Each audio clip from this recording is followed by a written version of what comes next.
अस्सलाम वालेकुम। आज इस वीडियो में हम बात करेंगे एक्सरसाइज 4.4 एलिमेंट्री नंबर 3 की एक्सरसाइज। अच्छा जी, इसका क्वेश्चन नंबर 1 है जिसमें है solve the linear Congress equations. हमें ये इक्वेशन दी हुई है जो सॉल्व करनी है हमने। ऑब्वियसली हमें पता है कि ये 25 और 29 का जीसीडी हम सबसे पहले देखते हैं। अगर वो इस नंबर को डिवाइड करता है जैसे हमने डेफिनेटाइन इक्वेशंस में देखा था, तभी उनका सोल्यूशन एग्जिस्ट करता होता है।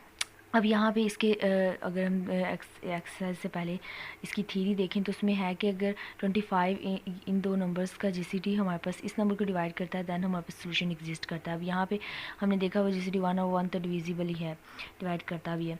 ओके नेक्स्ट, अब हमने इन क्वेश्चंस को मतलब एक्स की वैल्यू इक्वेशंस को सॉल्व करना है। बेसिकली हमारे पास या तो हमने इक्वेशन को सॉल्व करना होता है या हमें डिफरेंट सॉल्यूशंस चाहिए होते हैं। अब यहाँ पर उन्होंने इक्वेशन सॉल्व करने को कहा है, यानी कि हमें इस तरह की फॉर्म में चाहिए इक्वेशन।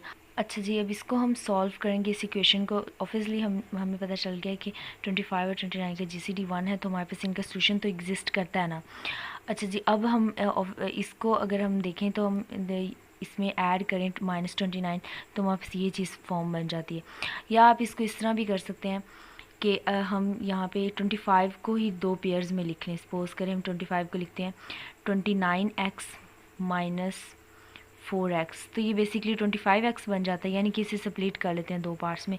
तो ये 29 इसके कांग्रेस क्लास में चला जाएगा, बिकॉज हमने 29 के ही देखना है ना, तो 29 तो इसकी कांग्रेस क्लास में चला जाएगा, तो ये बच जाएगा, यानी कि इसकी जगह 0 आ जाएगा और ये वाली सिंपल बचेगी।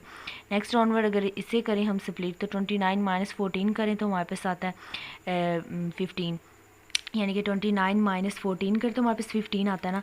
तो यहाँ पे ये भी इसकी क्लास में चला जाएगा। या तो इस तरह कर सकते हैं, या हम ये कह रहे हैं कि ऐड किया हमने -29। अब ये ट्रिक से क्वेश्चन होने वाले हैं। मे बी आपके माइंड में कोई ऐसी ट्रिक है जिससे ये 2 लाइनों में क्वेश्चन सॉल्व हो जाए। ओके, या मे बी इसकी लेंथ इंक्रीज़ भी हो सकती है। तो ये डिपेंड करता है ट्रिक पे कि आप किस तरह उस क्वेश्चन को सॉल्व करते हैं।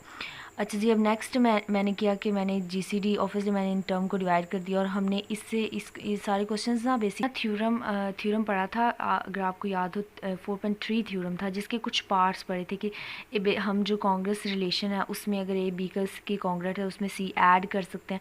मतलब वहाँ पे डिफरेंट थी क्या, मतलब इसको हमने ना बेसिकली प्रूव किया था कि ट्रांजिटिव रिलेशन है। बेसिकली हमारे पास ये इक्विवेलेंस रिलेशन हमने प्रूव किया था, जिसमें ये था कि ये ट्रांजिटिव भी है और रिफ्लेक्सिव भी है। तो यानी कि मतलब इसमें ऐड भी कर सकते हैं, हम मल्टीप्लाई कर सकते हैं, हम कैंसिल कब कर सकते हैं, जैसे कि यहाँ पे हमने कैंसिलेशन ला लगाया, तो यहाँ पे हम कैंसिल तब कर सकते हैं जब इसका और उस जो नंबर कैंसिल करेंगे एक्सपोज करें। वहाँ पे ये था कि अगर ए कॉन्ग्रेट है बी के, यहाँ पे सी हम अगर कैंसिल कर रहे हैं तो फिर सी का मॉडलो एन के साथ, यानी कि सी का एन के साथ जीसीडी मतलब जो भी आएगा उसके साथ भी डिवाइड कर। अच्छा जी, अब यहाँ पे हमने जीसीडी देखा कि हमारे पास जीसीडी था वो हमारे पास 29 और 2 का ऑब्वियसली 1 आता है, तो हमारे पास ये वाली फॉर्म बन गई। नेक्स्ट ऑनवर्ड हमने मल्टीप्लाई 15 के साथ किया। हमने पॉसिबल देखना है कि किस तरह हमारे पास आंसर आए। हमने ये वाली टर्म हमारे पास जस्ट एक्स बचे, हम यहाँ पे एक्स कंसीडर करना होता है। तो यहाँ पे हमने 30 के साथ इसे 15 के साथ मल्टीप्लाई करिए, यहाँ पे 30 है, बिकॉज अब अगर हम देखें तो हमारे पास हम 29 माइनस प्लस एक्स इसे बना सकते हैं, 29x प्लस एक्स। तो ये वाली 29 उसकी टेबल में अगेन चला जाएगा और ये हमारे पास एक्स जस्ट बचेगा। यही चीज़ हमने फाइंड आउट करनी होती है। तो यहाँ पे भी हम 29 करेंगे तो हमारे पास ये चीज़ आ जाएगी। नेक्स्ट अगेन फिर -29 करेंगे, तो देखना होता है ना पॉसिबल आउटकम। अब ना अगेन -29 करेंगे तो 18 आ जाएगा, यानी -29 ऐड करेंगे -59, बिकॉज -29 59 भी हमें पता है ना कि 29 की कांग्रेस क्लास में आता है। जब मल्टीप्लाई 2 के साथ करो तो उसकी कांग्रेस क्लास में आता है। तो इस तरह हम इस क्वेश्चन को सॉल्व कर लेंगे। मे भी ये क्वेश्चन और डिफरेंट वे से हो सकता है, यहाँ पे डिपेंड करता है। नेक्स्ट क्वेश्चन भी ईजी है, इसमें भी अगेन वही है 5x कॉन्ग्रेट 2 के हमने इक्वेशन हमने उन दोनों का देखा, जीसीडी 1 है, हम सोल्यूशन एग्जिस्ट करता है। नेक्स्ट हमने 5 के साथ मल्टीप्लाई किया और नेक्स्ट हमने वही रिलेशन लगाया 25 माइनस 26 किया, तो हमारे पास यहाँ पे ये बचेगा। इस तरह ऑनवर्ड इसे हल कर लेना है।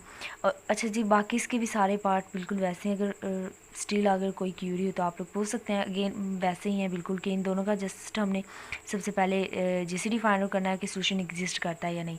अगर सोल्यूशन एग्जिस्ट करता करता है तो फिर हमने ऑनवर्ड इस इक्वेशन को सॉल्व करना है डिफरेंट ट्रिक्स लगा के। जैसे मैंने डिवाइड किया 3 से यहाँ पे, तो वापस ये फॉर्म आ गया, और फिर हमने देखना होता है 3 और इस फॉर्म का जीसीडी। और हमें पता है कि 3 एंड 21 रिलेटिवली प्राइम नंबर्स नहीं है कि जीसीडी 1 आ जाए, तो सिंपल वही चीज़। तो फिर हमें इस पूरी टर्म को बेसिकली इसको भी डिवाइड करना पड़ेगा, तो इसको भी हमने 3 से डिवाइड किया तो 7 आ गया, तो ऑनवर्ड इसे हमने हल कर लिया। ठीक हो गया। तो उसके डिफरेंट काइंड के जो भी हमारे पास इनकॉन्ग्रुएंट सोल्यूशन आएंगे वो हमने यहाँ पे लिख लिया। हमें पता है ना ये चीज़ आपने पढ़ी कि x is equal to x naught plus d over b over d t, b over d t, और y के लिए हमारे पास होती है y naught minus a over d t. तो इस तरह हमने इस इक्वेशन को सॉल्व करना है। ठीक हो गया। डिफरेंट हमें एक सोल्यूशन मिल जाएगा तो बाकी इनकॉन्ग्रुएंट सोल्यूशन भी हम इस तरह फाइंड आउट कर लेंगे। अच्छा जी, नेक्स्ट इसका एक डी पार्ट था जो डिफरेंट था। उसमें ये है हमारे पास कि हमारे पास जो इन दोनों नंबर का जीसीडी हमने निकाला ना, तो वो 6 आया, तो वो 6 8 को नहीं डिवाइड करता, तो सोल्यूशन नहीं एग्जिस्ट करते। बाकी तो सारे पार्ट सिमिलर है, जस्ट हमें जीसीडी एग्जिस्ट करता होगा, हमने उनके ना इनकॉन्ग्रुएंट सॉल्यूशंस फाइंड आउट